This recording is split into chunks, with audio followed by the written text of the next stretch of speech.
ya'mal misqala dzarratin khairan yarah wa may ya'mal misqala dzarratin syarran yarah. Itu ayat yang populer dan sejak kecil dulu kita disampaikan pesan itu, barang siapa yang mengamalkan perbuatan kebaikan maka dia bakal melihatnya.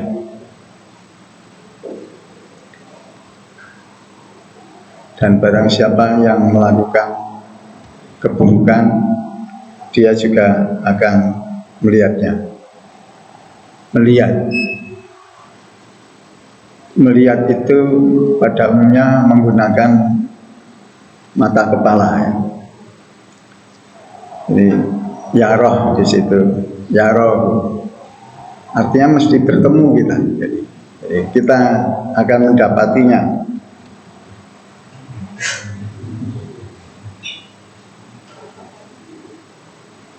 Baik yang buruk maupun. Kemudian man di situ itu menunjukkan masing-masing individu. Jadi pertanggungjawaban itu individu. Meskipun nanti juga ada pertanggungjawaban kolektif. Ya. Pertanggungjawaban kolektif itu juga ada karena kita pada dasarnya kita dinilai selain individu juga tanggung jawab kita terhadap lingkungan kita, terhadap masyarakat kita, terhadap keluarga kita.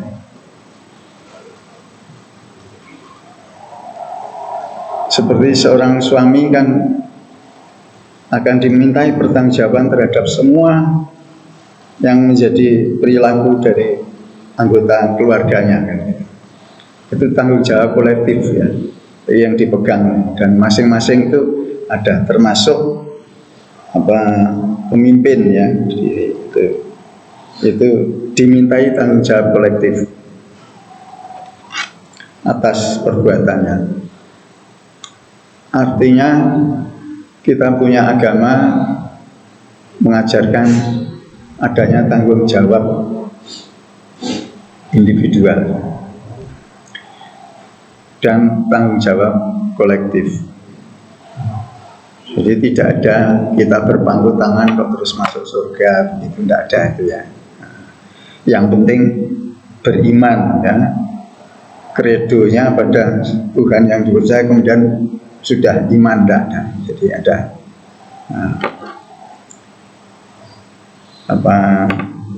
di surat Shaf ya ayyuhalladzina amanu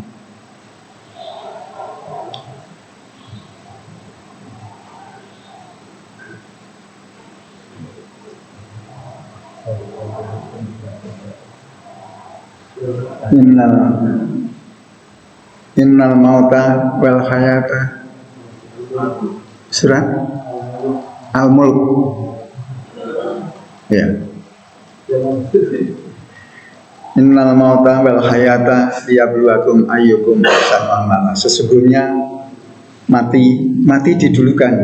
Innal mauta wal hayata, kemudian baru hidup. Karena kita ini berangkat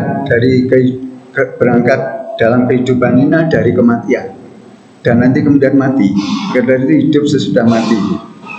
Ini agenda kehidupan ini juga akan menggambarkan agama kita penuh dengan tanggung jawabnya.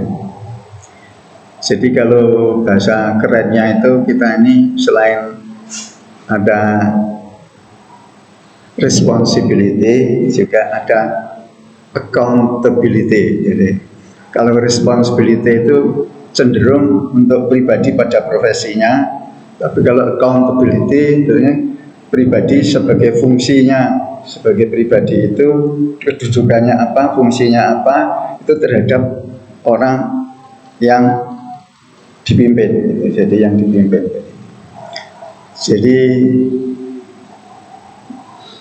Jadi akhirnya itu pada halayak bertanggung gugatan ya. Tanggung gugat ya. Kalau responsibility itu adalah tanggung jawab, Kalau accountability adalah tanggung gugat. Jadi kalau rakyat menggugat itu memang sudah teorinya juga begitu gitu. Gitu. Kalau aneh itu karena dalam suatu negeri itu tidak terbiasa begitu. Oke, ya kita masuk pada materi ya, itu tadi pengantarnya. Sambil nunggu laptopnya, karena tanpa laptop ini sudah tidak bisa bunyi ya, karena memorinya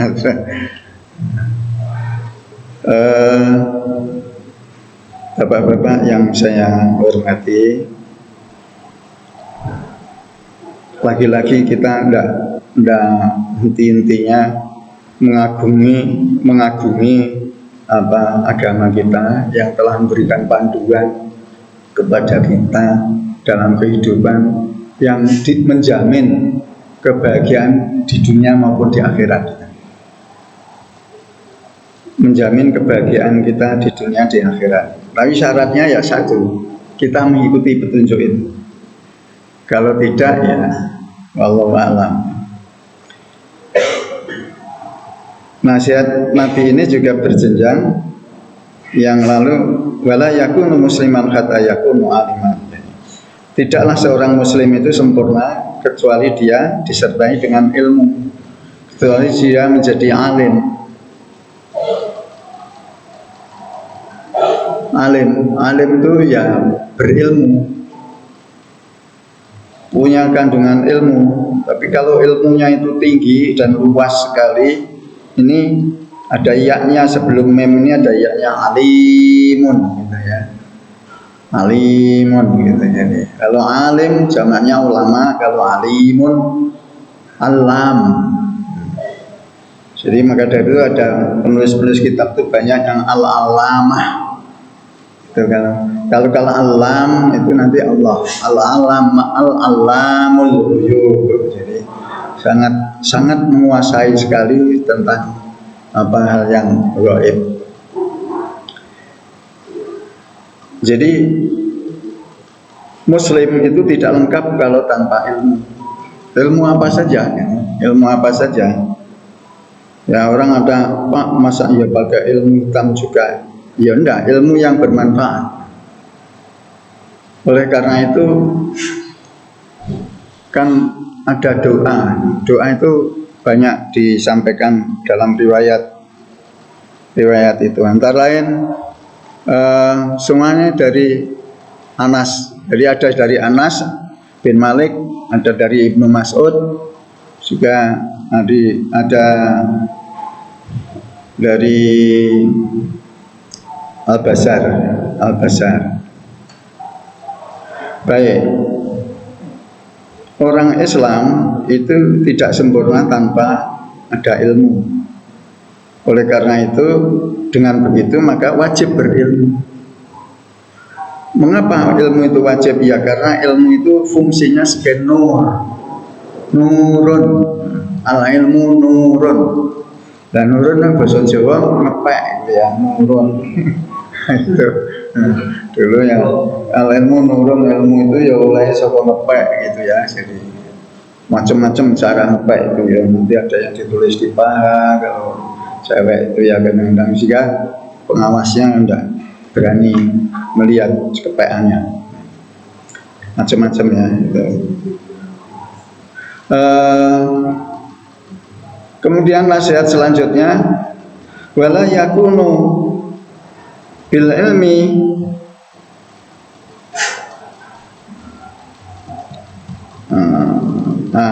ini ya, wala yakunu aliman hatta yakuna bil ilmi amilan.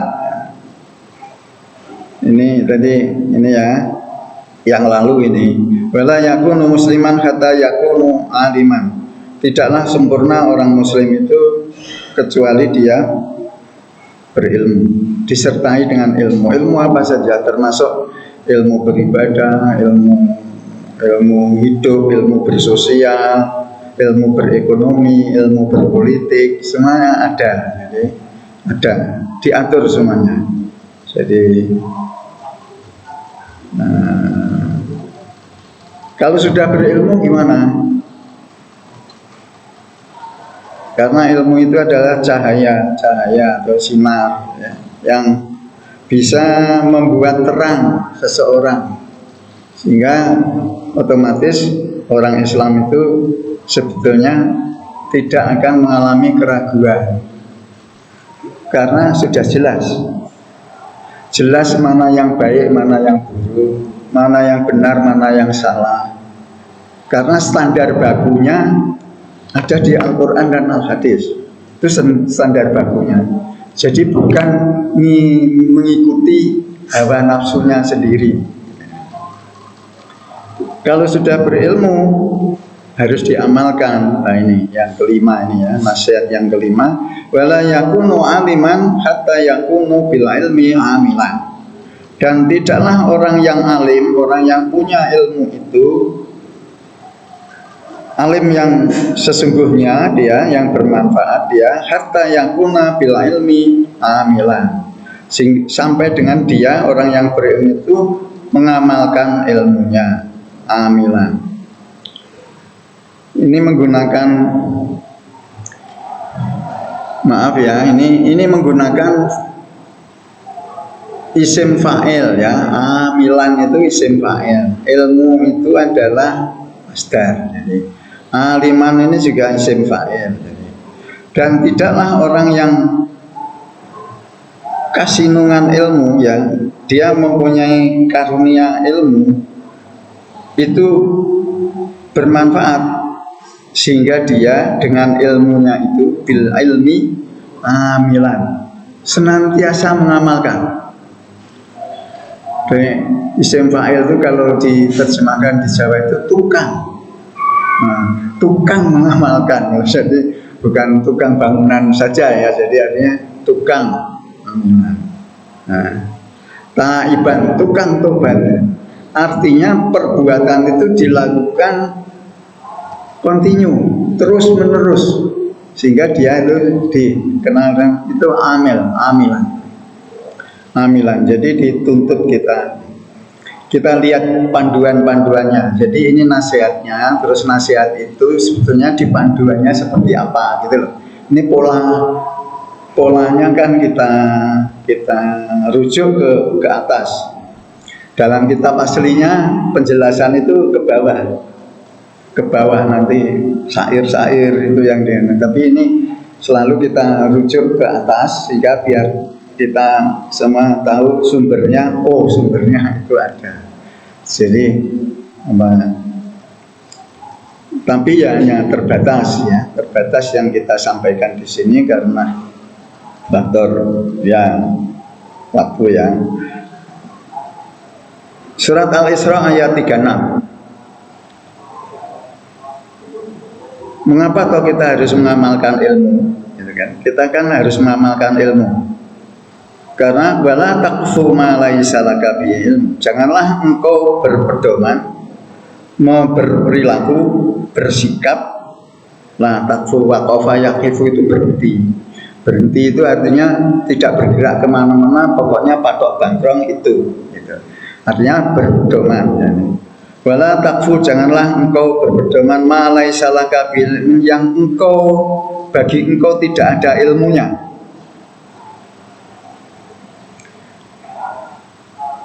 Janganlah engkau berpedoman, bersikap, berbuat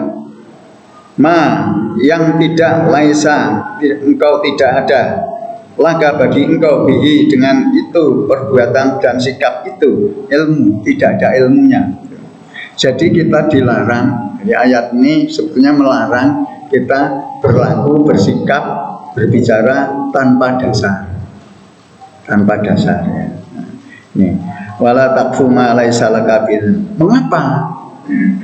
Ya, karena nanti Allah akan innas sam'a, ini diumumkan secara umum ya.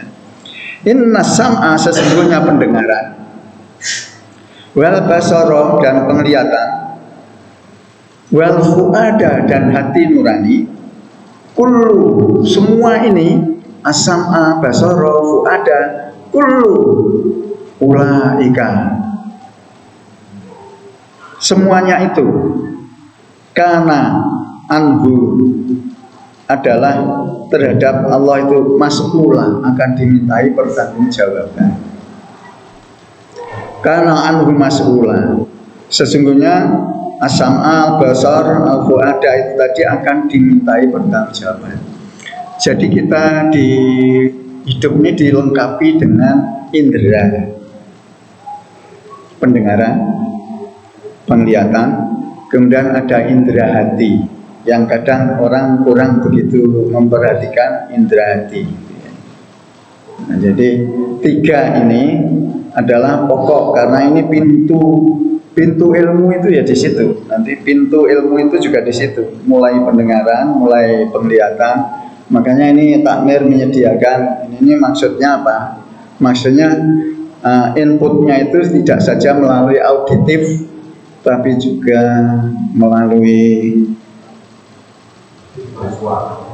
visual. Melalui visual. Ngomong-ngomong ya selalu kok ya. Nah, jadi selain auditif juga visual, jadi audio visual ya. Jadi itu bagi ahli pendidikan didaktik itu sudah melakukan penelitian, itu efektivitas pembelajaran itu lebih tinggi daripada. Saya bukan maksudnya menyindir ya, jadi tapi kalau fasilitas itu sudah tapi tidak dimanfaatkan, artinya ya ada yang harus dilihat tetapi tidak dilihat, mungkin lagi internalisasi. Iya, nah ini lagi internalisasi. Ini artinya yang digunakan hanya auditif, visualnya tidak. Tidak apa-apa karena itu ikhtiar dari takmir menyediakan alat peraga istilahnya itu supaya lebih efektif gitu. Tidak usah khawatir, ini masih banyak saudara-saudara kita yang justru juga tidak melihat, juga tidak mendengar, karena mungkin dia melihat dan mendengar sendiri di rumah masing-masing. Mudah-mudahan, amin. Pak, kalau ini sudah tidak nindir Pak, ini nabrak Pak. Nabrak, tidak apa-apa yang ditabrak nggak ada ya. Jadi, tapi yang jelas, oke. Jadi kita ini tidak pendengaran saja. Kalau dalam ilmu hukum, ya, dalam ilmu pertanggungjawaban itu dibebankan kepada orang-orang yang aktif menggunakan pendengaran dan penglihatan. Kalau hati saja tidak bisa dituntut oleh hukum. Saya mau membunuh rezeki gitu ya, rezeki. Saya pilih yang paling besar di sini. Rezekinya ada pesaingnya juga Mas Akbar ya. Tapi pembunuhan itu dalam hukum harus ada persiapan, ada perbuatan, dan ada akibat. Kalau pembunuhan akibatnya harus mati. Kalau tidak sampai mati, tidak jadi mati, bukan pembunuhan.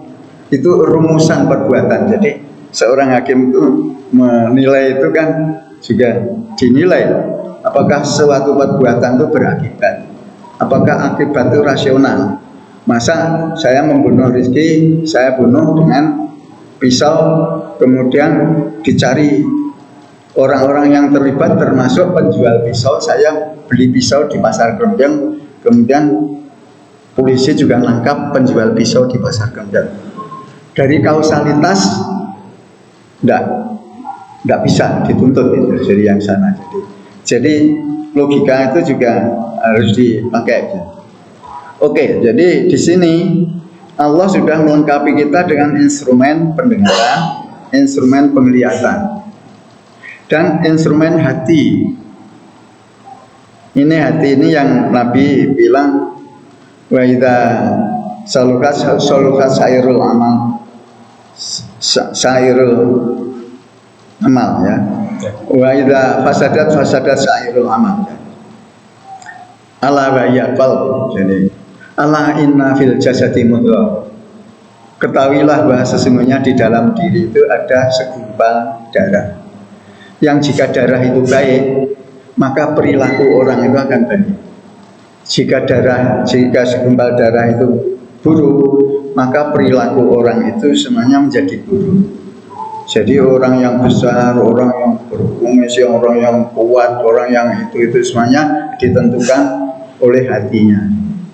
Kalau hati itu sudah tidak ada, sudah keras, apalagi asyaddu qaswah, keras yang membatu itu, maka nanti perilakunya tidak ubahnya dunia binatang. Semua boleh dilakukan, semua boleh dilakukan, permisif, semua boleh dilakukan. Kalau semua boleh dilakukan, berarti dia dijamin untuk mendapatkan siksa, karena dia akan masuk pula. Ini saya tadi masuk di dunia hukum, karena dunia hukum itu kalau cuma hati yang berbuat, yang beraktif, hati yang aktif ingin biar membunuh orang 1000, semuanya jamaahnya dibunuh semuanya. Tapi kalau hanya ingin saja, orang yang berkeinginan itu tidak dipidana. Jadi tapi hukum Allah beda. Hati ini, aku kok lihat ini jengkel sekali tuh lihat orang itu sudah kena itu ya, kita sudah kena itu. Jadi artinya masuk maksiat, bermaksiat, maksiatnya hati. Oleh karena itu, ini di dalam kajian yang lain itu dikatakan bahwasanya kalau orang itu dosa melalui telinga, maka menebusnya, kifaratnya harus ibadah telinga. Kalau dosanya itu melalui penglihatan, nanti ya ibadahnya ibadah penglihatan. Ibadah kalau dosanya dosa hati, nanti cara nebus dosanya yaitu melalui ibadah hati. Ibadah penglihatan sepertinya membaca Quran, itu penglihatan. Nah, ibadah pendengaran, mendengarkan pengajian, mendengarkan lantunan Al-Quran, mendengarkan nasihat-nasihat yang baik, itu contoh ibadah-ibadah gitu ya. Kemudian fu'ada, dan ini adalah dengan zikir.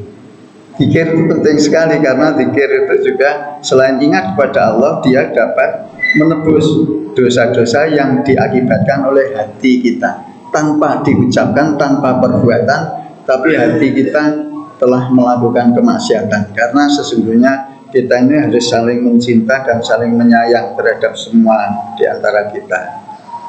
Oke. Mas'ulah. Jadi ini. Kemudian yang kedua, wa minan nasi wad-dawabi wad-dawaba, dan sebagian manusia min ini tidak semua orang gitu lah. Ini semua orang, tetapi di sini dan sebagian daripada orang-orang, sebagian daripada manusia wad-dawabi, dan makhluk-makhluk yang melata. Sebenarnya manusia itu juga masuk dawa, karena manusia itu juga meskipun tidak sebangsa reptil, ya, manusia itu kan juga bergerak buat dawa. Wal an'ami, dan binatang ternak, mukhtalifun alwanuhu, banyak sekali warna macam-macamnya. Ada yang albino, ada yang macam-macam ya, yang biasa ayam ada yang kambing ya, kambing Jawa, kambing Benggala, kambing Etawa, kambing macam-macamnya. Kadzalika innama yakhsyallahu min ibadil ulama. Sesungguhnya di antara manusia, semua binatang, semuanya adalah yang paling takut kepada Allah adalah dari hambanya yang banyak ilmunya. Min ibadil ulama. Innallaha azizun ghafur. Sesungguhnya Allah zat yang maha perkasa lagi maha pengampun. Jadi peluang untuk takutnya besar itu adalah ulama. Kalau dikenal sesama orang itu sebagai ulama, tapi dia ternyata bermaksiat, itu berarti kadar keulamaannya yang rendah. Kalau emas itu karatnya itu karat rendah, tidak 24 karat, tapi bisa hanya 1 karat atau sekarat ya. 1 karat itu kalau dikatakan bisa sekarat gitu kan gitu. Jadi bisa sekarat kan gitu. Oke, ini adalah orang yang banyak ilmunya. Ilmu yang apa? Tentu ilmu yang diamalkan. Yang ilmu diamalkan. Banyak orang yang dikenal ahli, dia adalah alumni dari ini ahli. Tapi ternyata dalam perbuatannya tidak sesuai dengan keilmuannya. Itu contoh kalau ilmu itu tidak bermanfaat. Ilmu yang sudah dicari itu akhirnya tidak diamalkan. Untung Allah kita ini Azizun, Maha Perkasa, Ghafur, Maha Pengampun. Jadi kalau itu sebelum datang kematiannya sudah bertobat kepada Allah dan memperbaiki diri, maka insya Allah Allah akan mengampuninya. Ibu, bapak-bapak yang saya hormati, berhubung waktunya sudah injur time dan ini masih banyak, insya Allah kita akan lanjutkan pada ayat 29 dari surat Fatir ya. Surat Fatir itu ayat 35. Surat 35 itu nanti bisa dilihat di ayat 28, 29 dan 30. Sehingga kita insya Allah kita akan lanjutkan pada kesempatan yang akan datang. Mudah-mudahan ada guna faedahnya. Mari kita tutup dengan kabar majlis. Subhanakallahumma wa bihamdika asyhadu an la ilaha illa anta astaghfiruka wa atubu ilaik. Assalamualaikum warahmatullahi wabarakatuh.